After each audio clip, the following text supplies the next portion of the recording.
पहले एक चीज मैं जानना चाहता था, इन्होंने कहा मुझे बाइलिंगुअल बोलना, उसमें समय बहुत, क्या सब लोग अगर अंग्रेजी समझते हैं तो मैं अंग्रेजी में बोल सकता हूं? Can I speak in English? Can everyone understand? Okay. So I'll speak in English. Basically, the Delhi government wanted to privatize Delhi's water supplies. Delhi's residents protested, and finally the government had to withdraw this whole project, and they withdrew their loan application to World Bank. What was this project? I will very briefly, 2-3 points I will tell you to demonstrate how bizarre this project was. The entire Delhi is divided into 21 water zones, and this project said that the management of each water zone would be handed over to a private multinational company. This company would send 4 experts to each zone to run that zone, and the salary of each expert would be $25,000 per month per person, which was 11 lakh rupees per month per person, and this came to 108 crore rupees per annum, and the total budget of Delhi Jal Board is 163 crore rupees, which means that 60% of the total budget of Delhi Jal Board would have gone to meet the salaries of the foreign experts. So naturally we did a rough calculation, and we calculated that the water tariffs in Delhi would need to be raised at least 9 times if this whole project was implemented. There was absolutely no accountability of the companies which were coming, and it was a completely bizarre project.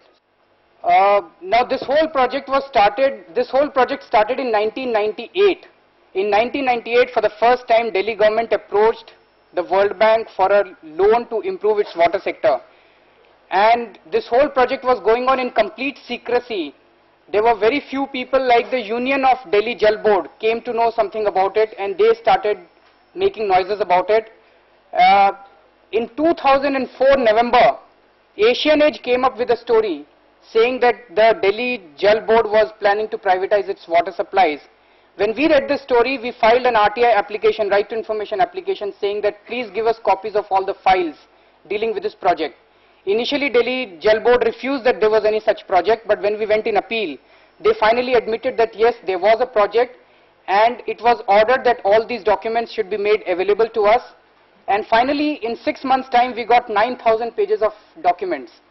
And this included the bidding documents, it included the correspondence between the World Bank, central government, state government, it included various consultant reports, etc., etc. When we went through these documents, as I've shown you some of the examples, it was a completely bizarre project. And this was not just our finding, because we've sent all these documents to IIM Ahmedabad, IIM Bangalore, and 35 professors from IIM Bangalore, 15 professors from IIM Ahmedabad wrote to the Prime Minister that withdraw this project. Similarly, we sent these documents to the alumni associations of IIT Kharagpur, IIT Delhi, and they did a press conference. The alumni associations of both these institutes did a press conference in Delhi and said that withdraw this project. And then we went around all over Delhi doing various public meetings in various parks with various resident welfare associations. We have some representatives here from resident welfare associations who will also speak to you. And there was a lot of protest, and finally the government withdrew this project, and they withdrew the loan application to the World Bank. But I just want to show you the manner in which the contracts were given out in this project. I just want to demonstrate one such contract. As I said, we have 9,000 pages of information, and there were complete scam, the manner in which the World Bank was intervening in granting contracts to various parties. But I just want to show you, this is for demonstration. For instance, as I said, in 1998, Delhi government first approached World Bank saying that please give us a loan, we want to improve our water sector. World Bank said, okay, we'll give you a loan, but first you hire a consultant who will tell you what needs to be done. In order to hire the consultant, the World Bank gave a loan of $2.5 million, which is 10 crore rupees, which is peanuts. Because Delhi government is the only government perhaps in the country which has a surplus budget. It does not have a deficit budget. It is a cash-rich government. It does not need $2.5 million. It does not need 10 crore rupees. Just like Sitaram was saying that they don't need 3.5 crore rupees. But nevertheless, Delhi government took this money. They invited bids. Initially, 35 companies applied for this consultancy project. And the rule was that in the first round, the top 6 companies were supposed to be shortlisted. Now, the documents indicate the World Bank was interested right from the beginning that this contract should go to Privatisation Coopers. We don't know why the World Bank was interested, but I will show you how the World Bank was interested. Now, the rule was that in the first round, the top 6 companies should be shortlisted. I have some pages here which you can see after this whole thing. The first page is, these are all documents that we obtained under the Right to Information Act. Now, the first page is the top 10 companies. And the name of the PricewaterhouseCoopers exists at the 10th position. Since the rule was that the top 6 companies should be shortlisted, so naturally PricewaterhouseCoopers should have been deleted at this stage.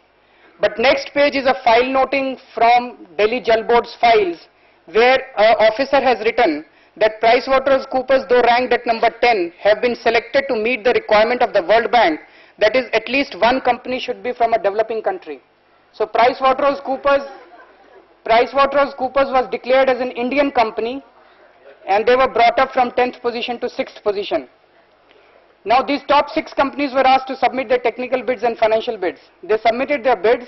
Now, the rule was that the company which gets less than 75% marks in technical bid would be scrapped, and the companies who get more than 75% marks, only their financial bids would be opened.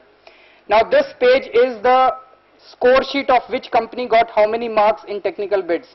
PricewaterhouseCoopers got 68% marks in this round. Now, when these results were communicated to the World Bank wrote a fax message. Next is a fax message from the World Bank to Delhi Jal Board. And this fax message says that the selection criteria used by Delhi Jal Board is not correct. Change the selection criteria. And the last paragraph of this fax message says that please explain why did you give such low marks to PricewaterhouseCoopers. The next page is a letter. In response, Delhi Jal Board wrote a letter to World Bank. Next page is a letter from Delhi Jal Board, which says that we had used the same selection criteria which was given by you.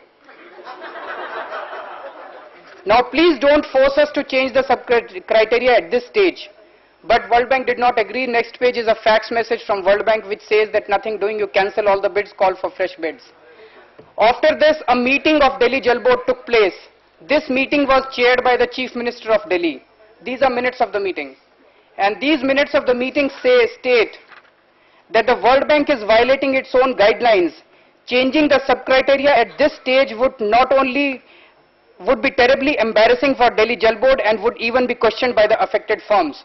So in this meeting, it was decided that Delhi government should send senior officers to World Bank to persuade them not to bully them like this. So Delhi government, the Principal Secretary Finance, the Member Finance and Chief Executive Officer of Delhi Jal Board, these 3 people went to Delhi Jal Board and tried to persuade them. But Delhi World Bank finally, this is a letter from World Bank, they finally wrote that nothing doing, we've gone through all your requests, you cancel all the bids and call for fresh bids. All the bids were cancelled, fresh bids were invited. Again, the rule was that the company which got less than 75% marks should be dropped. Now, this is a score sheet of which company got how many marks. This time, PricewaterhouseCoopers got 73% marks. They still did not qualify. When these results were communicated to the World Bank said that please tell us which member of your evaluation committee gave how many marks to which company. So these results were communicated to the World Bank. Now, this is a fax message from World Bank. Incidentally, there was one person called R.K. Jain in this committee. R.K. Jain had given the lowest marks to PricewaterhouseCoopers. This is a fax message from World Bank which says that R.K. Jain has not done a good job, remove his marks.